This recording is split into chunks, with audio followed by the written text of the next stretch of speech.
We're It's here. time. Boom, we are here. Well, first of all, thank you so much for taking some time on your Friday to hop on with the Symphony community to dive into this. This is something like I've been trying to learn about for a long time, and I feel like the industry is always like, yeah, you should go tour and build your fan base on road, and it's like, what does that mean? Like, how do you even start?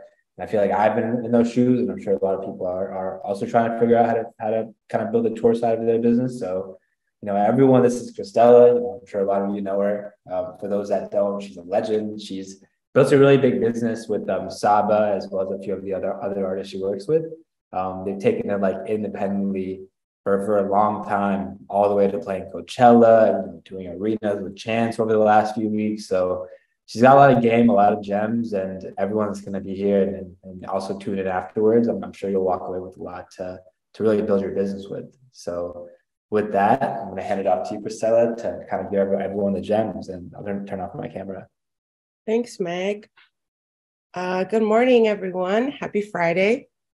I hope everyone had a good week. Like Meg said, we're going to do a quick little webinar on touring, and I just want to provide the angle of artists that are going to go after agents and artists that are going to just try to book their own tour for the first round. Yeah, we could get started. Okay, so this is just a little intro. Meg kind of covered everything, but I've been managing Saba and Pivot Gang for almost 9 years. And before I was doing that, I was working at the Catalyst Club in Santa Cruz as a booking assistant. So I'm really grateful that while I was starting to learn about management, I was also very into the show and live production world. I think it was really, really valuable to learn both sides of the business. There's multiple sides of the business, of course, but I think this was just really helpful in knowing what to expect when you're at venues, to be kind to people that work at venues. That's very important as well. And to just be prepared, have your information in order, and have good communication with the people that you're working with. I don't do too many webinars, but I think it's really important to make sure that we are sharing information with each other and everyone has access to it. And also, I just want to give the Symphony team their flowers. I think that everything they've been doing in building this website is exactly that. They want to make all the things that to me used to be really intimidating, like ads and marketing. They make it really easy to digest and work through with big budgets and small budgets, which is great. Okay, so we're gonna go ahead and get started. We're going to go over a couple different things. So we're going to start with routing, which is going to be your basic, where are you going, which cities are you going to, and how are you getting there. We're going to talk about outreach. Again, this will do outreach both directly to booking agents and outreach directly to venues, depending on which route you decide to take. We'll do a little bit of deal breakdowns, which is where the math is going to come in. Someone in the chat said they loved math, so I'm happy for you. We could talk about marketing, how to use outlets like Symphony to make sure that people have access to your ticket links to your shows. And then I'm just going to end it with a little bit of kind of hidden gems that aren't really large topics. And we could do some questions as well. So routing your first tour. When we start on the left side, we have this industry term called major markets, which are your big cities, your college cities. You have your LA, New York, Atlanta. Those are pretty typical when you're doing kind of like a major market tour, as well as the Bay. But there's a series of other ones. And a really important thing to keep in mind is college markets as well. But when you're routing, you just have to like literally get on Google Maps and make sure that these things make sense. If you are in Atlanta, Georgia on September 22nd, unless you're flying and unless you have the budget to fly, you cannot be in LA in 2 days. So when routing, you just, you got to make sure that you're mapping it out correctly. But outside of targeting the major markets, you also just want to take into account where your strong numbers are. So looking up all of your analytics, whether it's your Spotify for artists, your Instagram, your YouTube, really try to have a direct contact with your fans with outlets like community or email blast, so that you really have a good understanding of where like most of your fans are. And I think that a mixture of both is like a really good route to start with. It's important to hit your LA, your New York, your Atlanta, even if they're not the strongest. But again, if for some reason you have an amazing amount of streams or, you know, present fans in Salt Lake City, you should go to Salt Lake City. You have to utilize your network as well. Like, touring literally comes down to community a lot of the time. And I think it's important to know where your fans are. Those early fans that come to like these first shows are more than likely going to stick around and literally become points of contact for you in these cities. But also if you have family in places, if you have other artists that you work with, like, you know, lean on people, make sure that the venues you're going to have a good rep. Do your research, don't just pop out randomly. But yeah, again, you should prioritize your most fan engagement across all platforms, proximity, and then college markets. Keep in mind, college markets include summer break, spring break, and then you should also be aware of like the midterm and final schedules as well. That really plays a big part in how many people are going to be showing up to your show. Is there any questions on routing? I don't think so. We could go to the next slide. So with outreach and booking, again, this is the booking agent route. So I kind of just wanted to provide a little bit of context. Timeout. I'm sorry. I skipped a really big part of the last slide. I want to do just a quick overview on budgeting, which really has a lot to do with your routing. So these are the things that you should be prepared to budget for. Obviously, your hotels and your Airbnbs, wherever you're going to be sleeping at night. Again, lean on community, family, friends, or just peers in these areas. Your flights or your transportation vehicle, you don't need to immediately be in a Sprinter. If it's safe for you and it makes sense for your team, a van, a large SUV, all of these things can work. You are able to get creative with it for whatever makes sense for your, you know, the upfront money that you have to go on tour. Your food and gas needs to be budgeted. Whoever's on your crew, obviously their pay, making sure that they're able to be on tour with you or at least have enough to like sustain themselves, obviously. And then one thing to flag, like you don't immediately have to start with these, but eventually you should be giving your crew a daily cash per diem, which again could just cover food or, you know, anything that they need. So you should be running all of these numbers when you're trying to go into these cities. It's important to kind of just know what you're getting into, especially when you're starting, because a lot of the time, if you're set up the agency way, it's going to be like wired money as opposed to getting cash or a check every night. So just keeping in mind and being prepared and knowing like how much money you're going to have at literally every step. Meg has a really good question. Is there a general time of year when people book the most shows? I would say the spring and like the early fall are very popular touring times. And you guys can see it too when you follow like your favorite artists. If you think about spring, it's like towards the end of the school year. So kids are kind of ready to party. It's a good time. And then fall, everyone's back in school. Tricky times to tour in are definitely around the holidays. So when you do the fall, you kind of want to be done by November because Thanksgiving comes into play. Christmas is very difficult. Christmas and all the like year-end holidays. So I would definitely say spring and fall. And then how big or small can your travel crew be? It's completely up to you. You have to have obviously your essential people on stage. So say you are a small act and it's just you and a DJ. Your DJ needs to be with you. Other roles that can make sense are somebody to sell your merch, somebody that drives, and then a tour manager. Probably priority to almost all of those is content. So photographer, or if one of those other people is taking photos of you, definitely for your first one, it's a good idea to have people that are able to wear two hats. So your tour manager can also sell your merch. Your tour manager might be able to drive if it's a sustainable drive. Yeah. And then how far in advance do you book these tours? That's a really good question too. You should be at the very least like a quarter out.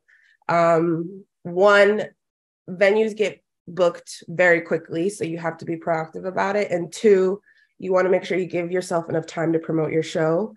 I think around 2 months is really healthy to try to make sure your show is selling out and you have multiple rounds of being able to have a good flyer, have a release, or anything that can tie back to it.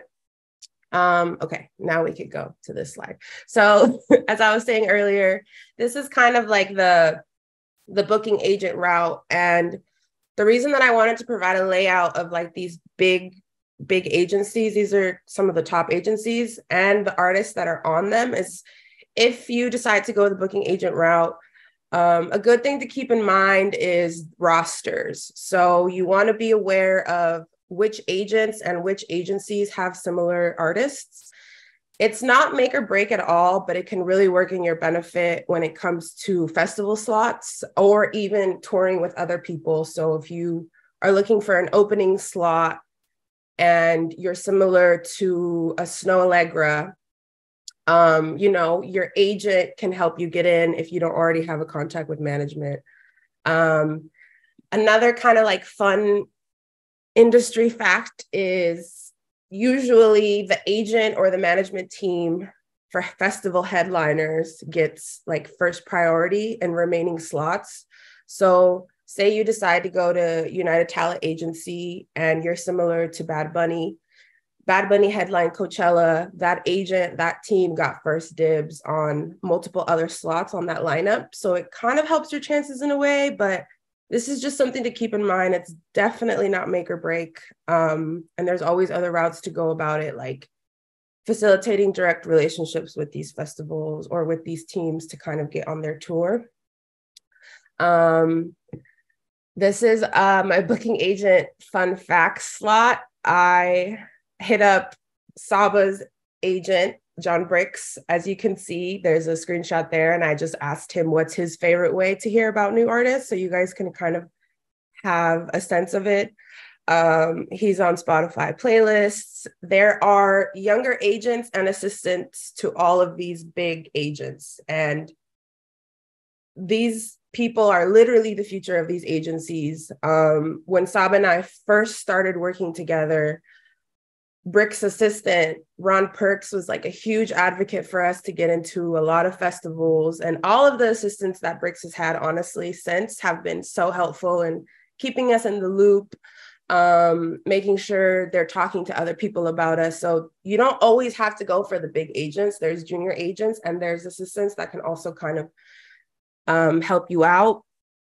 Be respectful, don't like consistently hit these people up. You want to be really creative in your outreach. These people get a lot of emails a day, so don't go for a basic, introduction. Make sure you keep it short and sweet. Have a one sheet that has proper links to all of your DSPs or wherever your DSPs look healthy. And it doesn't have to be like a one-time communication route.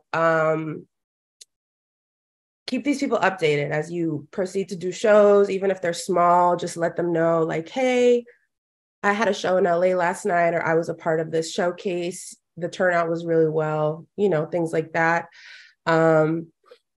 And when you're performing at these events, the perfect way to lock in an agent is to obviously have them come see you perform. So make sure that you're leaving space on your guest list for them, inviting them out to things.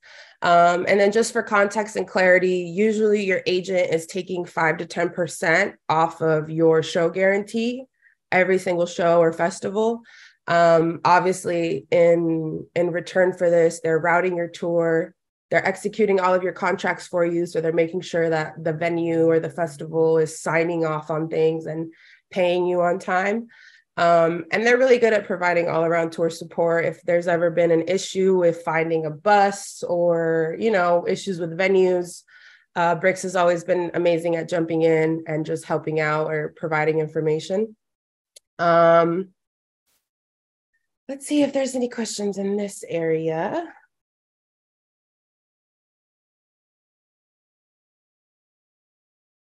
Awkward silence as I'm reading these, sorry.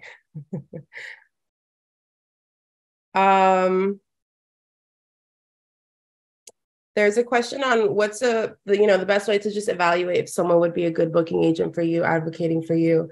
I think it's case by case. For us, Brix was on Saba super early. To be completely transparent, he got us our first festival offer. That was a really big, he like really pushed for us to get on Lollapalooza and proved himself. So it really just kind of depends on the way that you create relationships with these people, but your booking agent should be like an essential part of your team. We have biweekly calls with Brix. We keep him updated on everything, sending him music, making sure he's in the know on what our deals and releases are looking like. That's the best way to just get absolutely everything out of the situation. Like, you have to keep these people involved, and also just, make them feel like they're a part of the team as well, because they definitely are. There's a question about independent booking agents. They definitely exist. This is a tricky one because I'm not sure how to find them. Like, I know a few, but it's just, they do other stuff. And then you find out that they also kind of book tours. There's also promoters.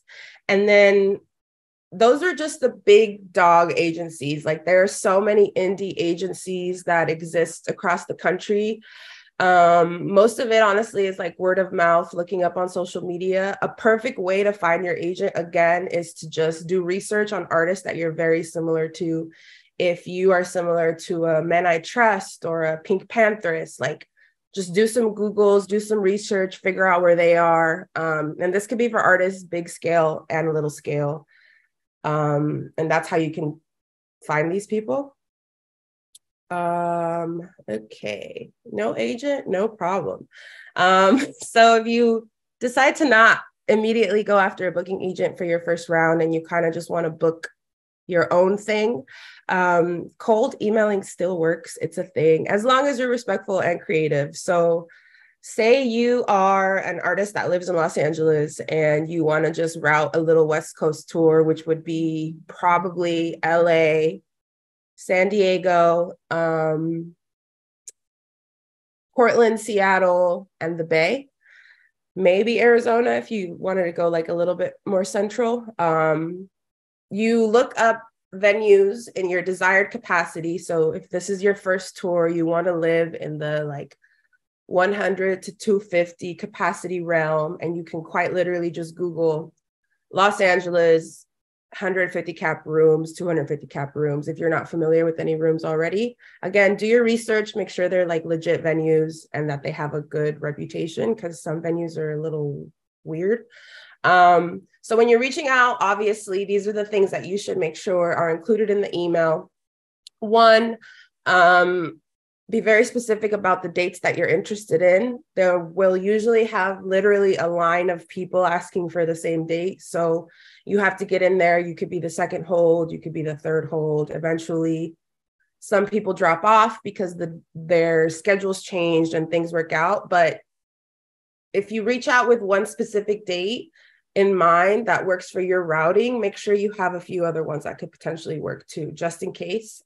So again, include links, keep it short, keep it sweet, but whichever DSP, whichever outlet you look healthiest on, put those numbers there. Have your one sheet. It should be a short bio. personally, I don't think one sheets need to be 3 to 5 pages anymore. Like, keep it short. A good press photo, a bio, and then links to all of your socials. You want to provide ticket history if you have it. Again, even if you did a showcase as opposed to like your own headliner, put those numbers in there, provide the context. Anything that helps them understand that you're able to bring people out, even if it's 10 to 15 people, include that in there. And then I already talked about the desired date and overview of the show. This is basically for those in the American scene. This could definitely work overseas too. It's the same kind of layout, honestly. There's your independent venues, there's your promoters, and this is still a good way to reach out for all of these people. You route the same in Europe as well. However, in Europe, flights are so much cheaper. I'm assuming because they're shorter, but the difference between touring in America and touring in Europe is in Europe, it's probably most cost efficient to do fly dates. And here, it's probably most cost efficient to drive.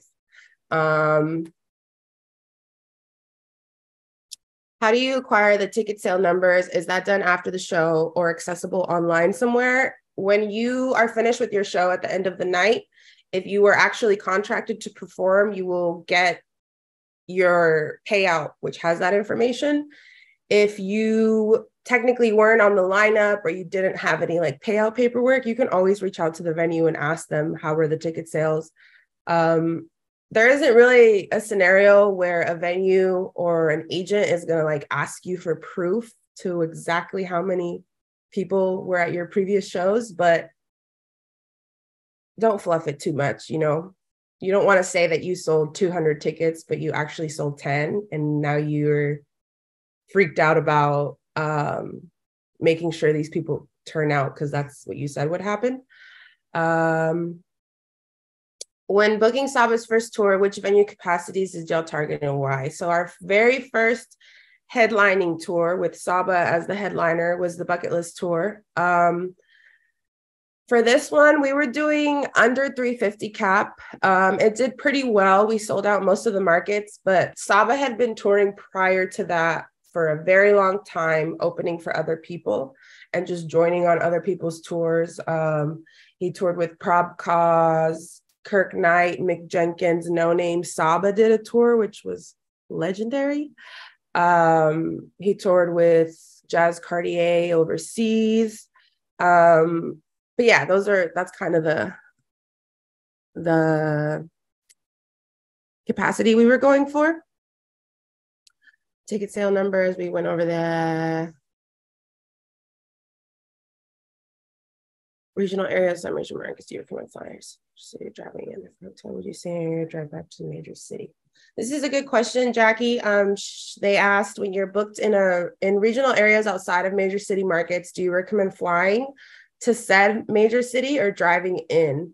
And then for the hotel, would you stay in the area or drive back to a major city? Personally, for the first one, I think driving is a really good route. And then in terms of where to stay, it doesn't really matter. Honestly, look up safety and wherever the most cost-efficient sleepable hotel or accommodation is. On the first tour, sometimes the cheapest hotel was like 45 minutes away. We would just make that drive. It is what it is. You know, we were tired. We didn't want to have to drive after the show, but it was the most cost-efficient thing to do. There were some nights where we would just like drive straight from city to city because it's what made sense, but make sure you're being safe and that your driver got sleep along the way. Obviously, like someone traded off or they got to sleep during the show. There was a second part of this question, I think. But yeah, again, it just depends on the most cost efficient and the safest thing to do. That definitely was a good question. These are really good questions. I feel like I'm just forgetting stuff. For safety, hotel over Airbnb. I usually, again, do research on the places, whether it's the ratings on the hotel or the comments on the Airbnb that you're looking at. But In the past, I usually go for what looks safest and cost the least amount of money. Oh, this is a really good question too. The East Coast equivalent of the West Coast tour I just ran through, Boston, New York, DMV, Atlanta, Miami. Those are really good. Miami, I think it should depend on the genre. Other markets in Miami in Florida are Orlando. Orlando has a really big college campus. In addition to these cities, you should definitely think about Philly. And there's probably a couple more, but they are on the major markets slide, and this is going to go online. So, we could check it out. How do you go about booking opener gigs for other people's tours? Is it usually artist to artist communication, or does the booking agency do more of the work? It'll be both. Your chances will always be higher if you cultivate direct relationships with management and artist teams, but your booking agent should definitely be working on that relationship as well. And we'll talk about it a little bit at the end, but prior to going out on your first tour, you should have a good sense of all of the venues where you live or closest to where you live. All of the venues where you live or closest to where you live. Say that you are an artist similar to Absol, and Absol is touring through Chicago where you live. If you don't have a direct way to reach out to Absol's team, you can always reach out to the venue and ask if they're looking for opener slots. It's not for every tour. Some tours as packages, but for artists that kind of go out on their own and fill them with local acts, make sure you're in the know about that. Like, just do your research, follow artists that are similar to you, and then shoot your shot with the venue, similar to the outline that we provided earlier, like providing your links, providing how many tickets you're able to sell in the city. That's a really good way to go about it. And I think it's important. A lot of venues still look for opener slots, and a lot of artists don't go out as packages and still look for opener slots. So, keep this in mind. How far in advance do you think we should be doing this? As soon as the show goes up. If Absol announces a show in Chicago at the House of Blues and it's being promoted, immediately email the House of Blues with all of the context I provided and see if it's a possibility. Sometimes it is. All right, math time. So you reached out to all these venues, you got your dates, and now you have to formulate what the actual deal structure is going to look like. So the most important things to keep in mind here are your capacity of the venues. So how many tickets are able to be sold and your ticket price. The higher your ticket price is, the higher your walkout money can be, but you don't always want an expensive ticket because sometimes people just won't buy that shit. A healthy ticket range for your first run should be around 15 to 20.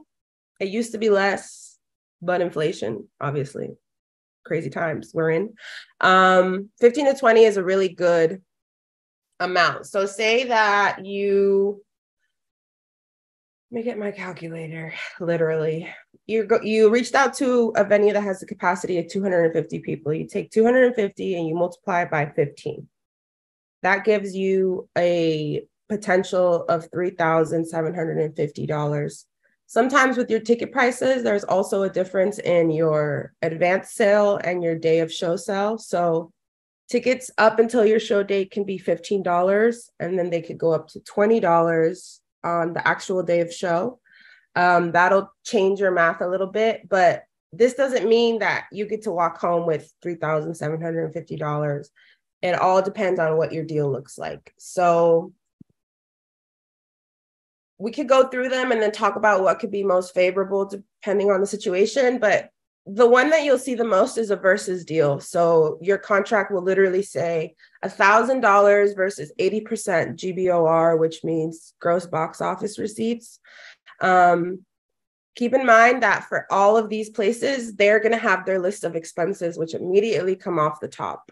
That money was never there. It doesn't exist. Erase it from your brain. Venue expenses can look like the rent, marketing costs that they do on their end, hospitality, which is what's in your green room, your water, your snacks, their staff. And it should all be laid out you in your contracts for transparency. So we could go back to the versus deal. In your guarantee slot, it'll say $1,000 versus 80% GBOR. So this means that you will walk away with whichever one is higher. So you'll either get $1,000 flat, or 80% GBOR means you will get 80% of the money after you covered all of the expenses. So if the expenses were $3,000, everyone breaks even, you get 80% after that. It sounds really confusing. I don't know if I did that good of a job at explaining it, but just keep in mind that you get two options here, and whichever one adds up to the most, that's what you get to take home. Your 50-50 door split is a different kind of deal. It's pretty rare. I don't see it too much anymore, but this is quite literally, you split the money with the promoter, the venue at the end of the night, again, after expenses. Not too favorable for your first round. Could be a little tricky. And then the final one is just your flat guarantee deal. There's no funny business. There's no question marks. There's no wondering what your walkout is going to be. You have a guarantee on your contract, and that is what it is.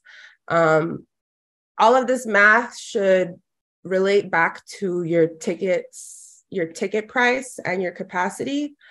For your first tour, I think that the flat guarantee route is the most favorable. If you have more confidence in selling out, you should go for the versus deal, because you'll have the cushion of making sure you get at least 1,000 for your budgeting. But also, if you sell over, then you'll get more money, if that makes sense. This was a lot of information. I hate math. It's too early to be doing math, so I'm going to check out the questions. Meet and greets sold separately. Okay, so outside of your ticket counts, you can also do meet and greets. That's a good question. Honestly, after COVID, we kind of stopped doing them. Not all artists did, which is obviously up to everybody. Completely fine.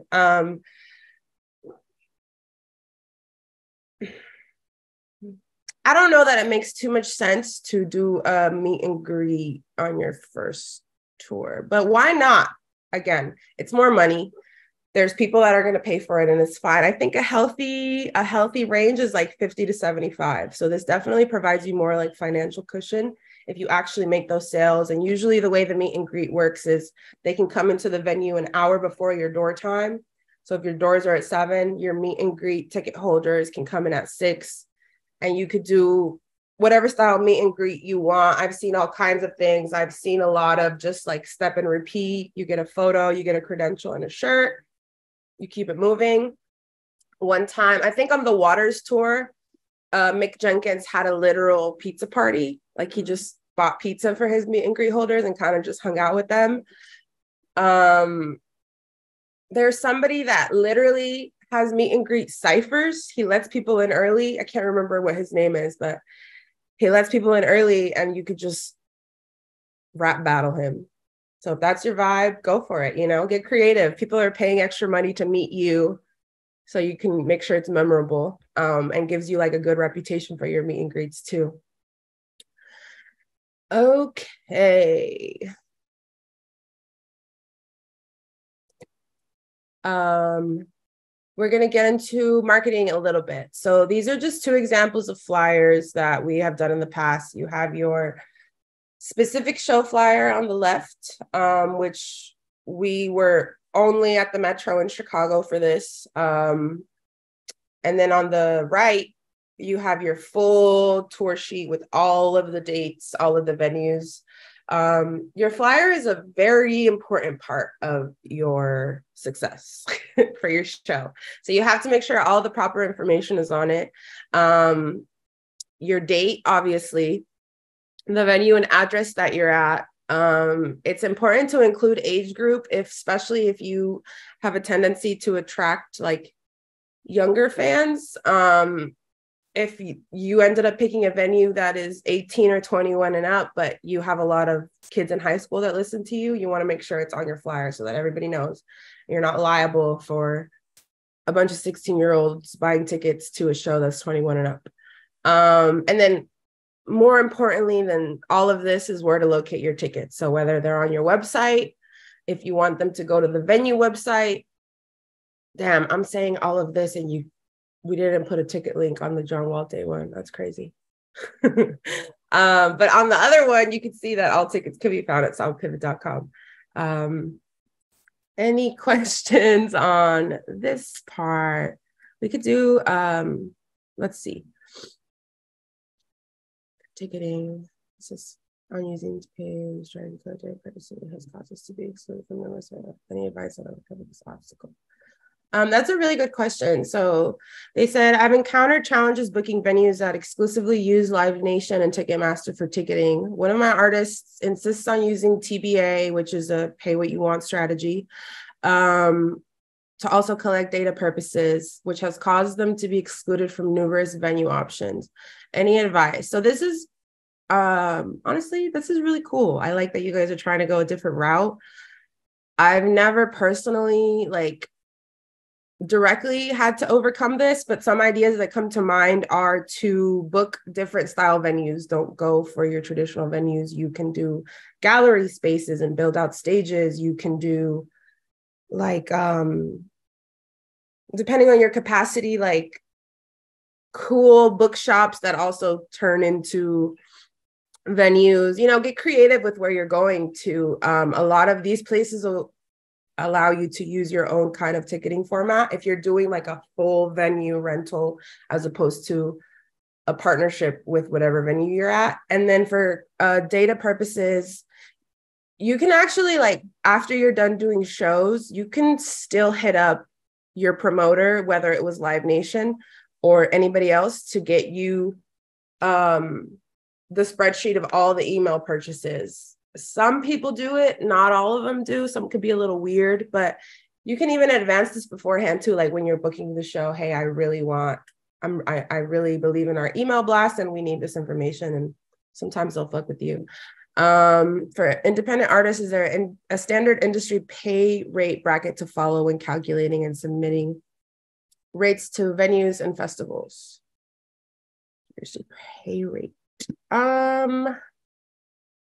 Jackie, I'm sorry, your question's a little confusing. I'm not sure if you're asking about the venue expenses or your expenses. Advantages, disadvantages to doing all ages shows. Yes, I think you should take into account your music style. Like if, kids need to be at your show, honestly. And then the other thing is, in some cities like Chicago, for example, the all ages curfew is early. It's 10 p.m. So you have to be done by 10 p.m. So that means you're starting way earlier than normal. Your doors are around 5 or 6. You got to be on stage by 7:38. So keeping that in mind. Oh my God, you booked a show at a plant shop. You see, that's super cool. I love that. Get creative.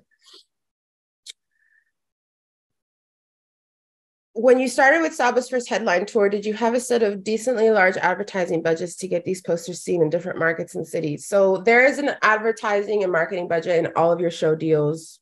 Your venue should have it, and it should be anywhere from like $100 to $300. Back in the day, we used to do a lot of quite literally just posting flyers everywhere, but now people are more so targeting ads. So you're going to have to share ad access with these venues on your Facebook, on wherever you're promoting. And you can always ask them to make sure they send you receipts for the ad money that they're spending. They'll do email blasts, they'll do flyers, they'll do online ads, radio, things like that. Okay. Oh, my last slide, which we're going to go through a couple of these. There's some last hidden gems. So we can talk a little bit about Live Nation venues versus independent venues. Live Nation has built an enormous, absolutely enormous company that has bought out a lot of venues around the country and the world. Some things to keep in mind, though, you don't always have to go after Live Nation venues. They're probably the most compacted. They're probably the hardest ones to get into because a lot of artists have Live Nation deals, so they get to go through those first. Do research on the independent venues that still exist in your city. You can find this information online. You can sometimes literally Google a venue website, and if there's no Live Nation information or emails anywhere, it's pretty safe to assume they haven't been bought out. I love working with indie venues personally. Of course, we do Live Nation ones too. But for your first tour, go for the indie ones. It's they need the business as well. You need the business. And it's a really good way to kind of like cultivate relationships that are going to carry you through your career. Switching subjects a little bit, most venues are going to ask for a merch cut. I wish there was like a really noise there because it's horrible. It's a very outdated industry thing, but I just want you guys to be aware of it. This means that the venue gets to take a percentage of your merch sales that night. It will be a different percentage for your hard goods, which are your vinyl, your CDs, and your soft goods, which are your sweaters, your shirts, whatever else you're selling. Your soft good percentage will be higher, around 10, 15.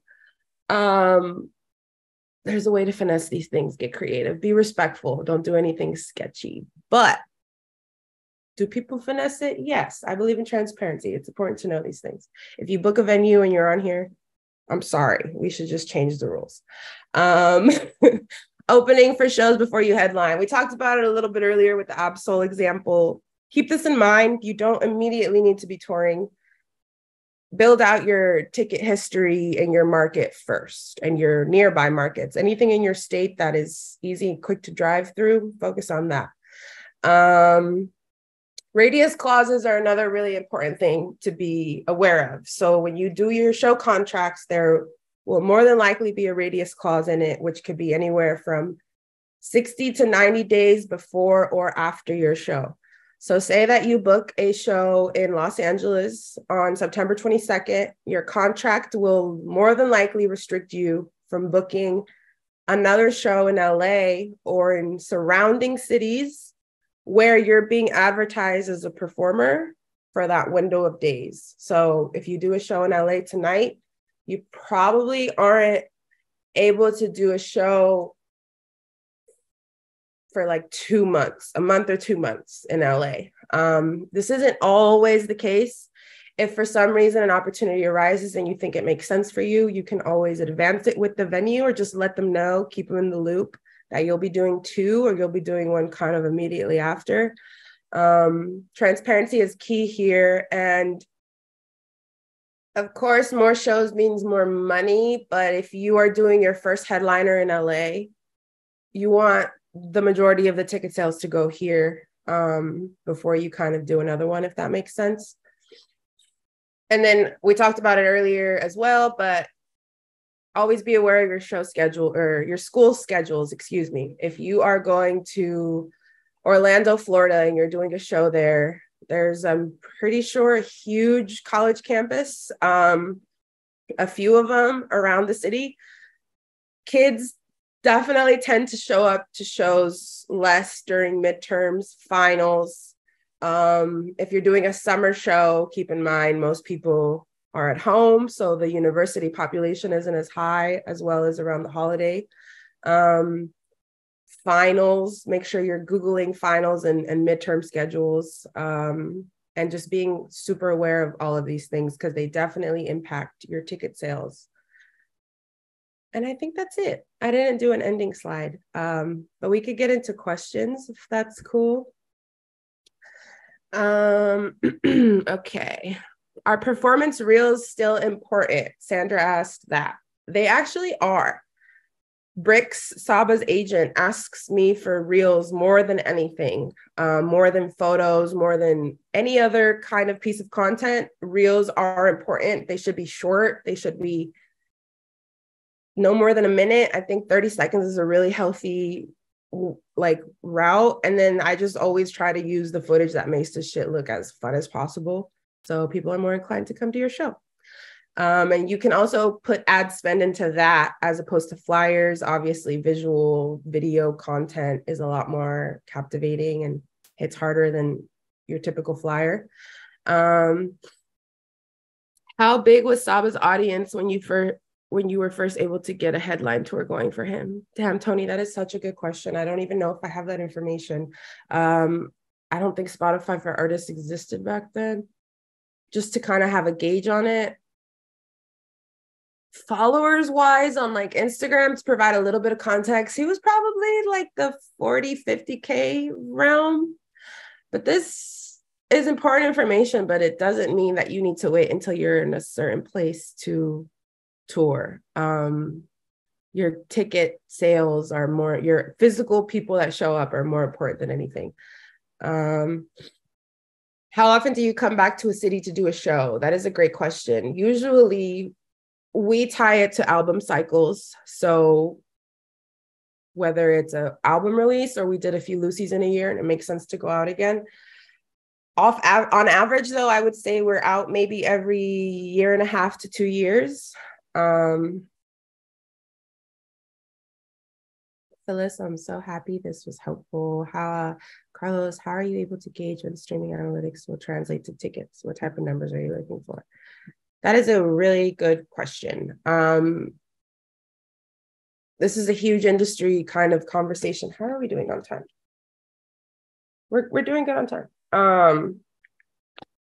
This is a really good question. So how are you able to gauge when streaming analytics will translate directly into tickets? You should be paying attention to things that have like a huge spike in them. So if for some reason your monthly listeners in London are exponentially higher than other cities, that's a really good way to gauge it. Active fans that are commenting, sharing, having a good sense of where they are. I believe Symphony gives you reports on that kind of stuff. This is important to kind of keep in mind too. But high streaming numbers do not always equal high ticket sales. You got to be paying attention to it. You got to try it out. And that's how you know. This is a really big disconnect in the industry right now. You'll have artists that are streaming ridiculous amounts, but they can't really tour.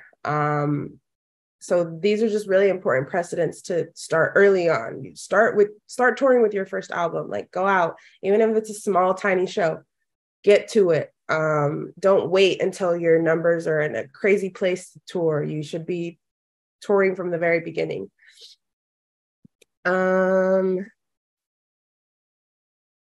Are you including your performance reel in the pitches you're sending out to agents or venues? Yes, you should be including your performance reel. Absolutely. That's a really good tool to use. I love that.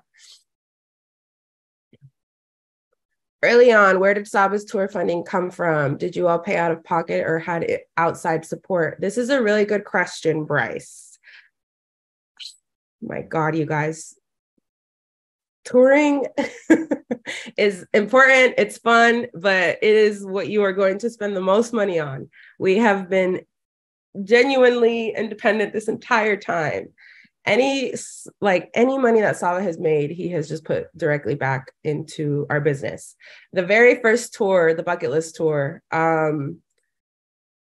we were really fucking stressed.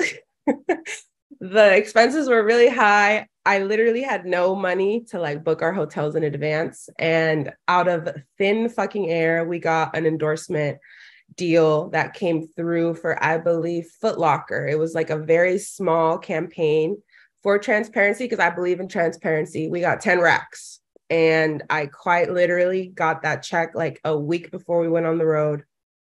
We put every single penny of that money into our hotels,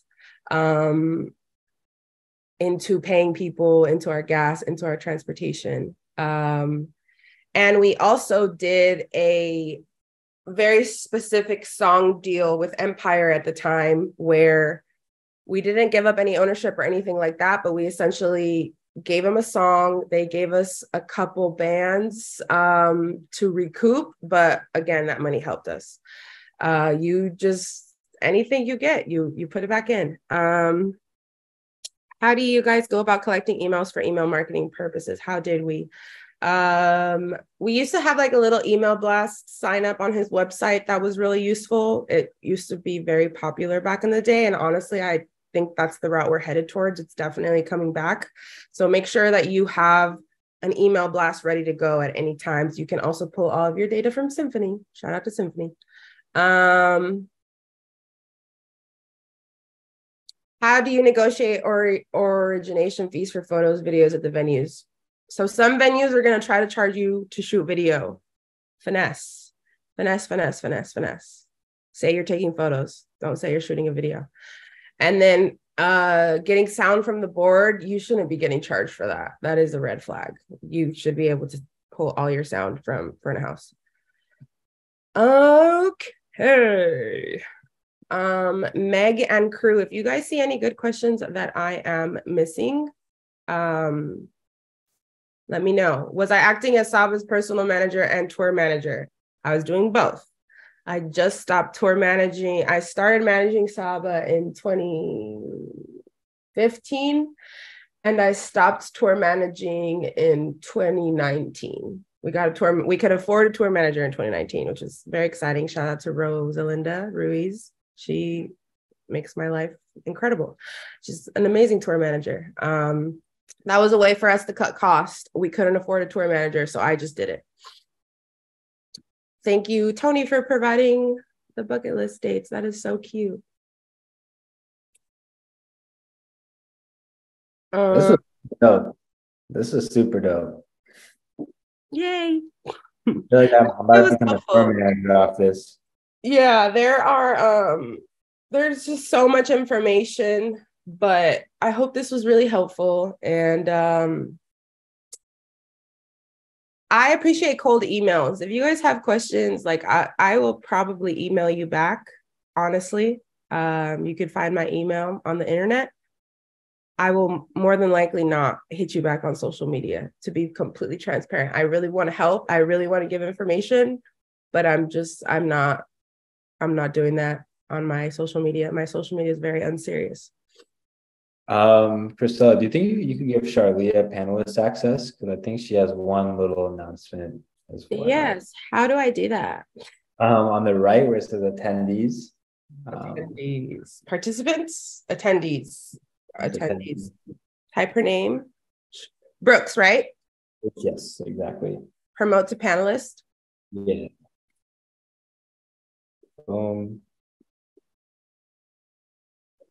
Did I do it?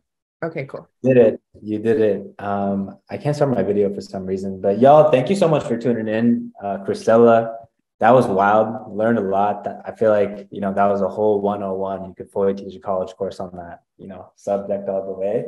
This recording was live streamed on YouTube. It'll also be live in the Symphony app for anyone to download and watch whenever you want to. It's a big part of our push with Symphony University.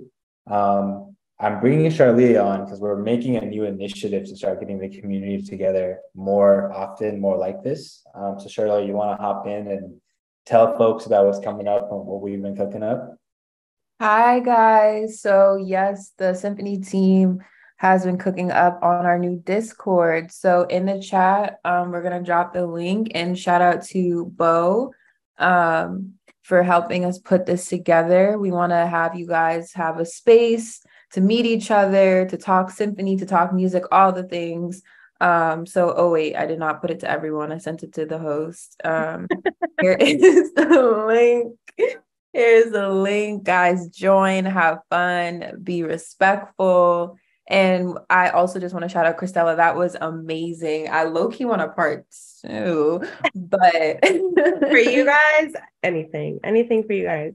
Yeah, you bodied it. So yeah, guys, join the Discord. That's all I got. Meg, back to you. And I know we gotta go. Yeah, I'd say y'all, thank you so much again, Cristela. Always gems. Y'all know where this happened with her. And stay tuned for the next one. We always got a lot more cooking up. So appreciate y'all. Have a great weekend.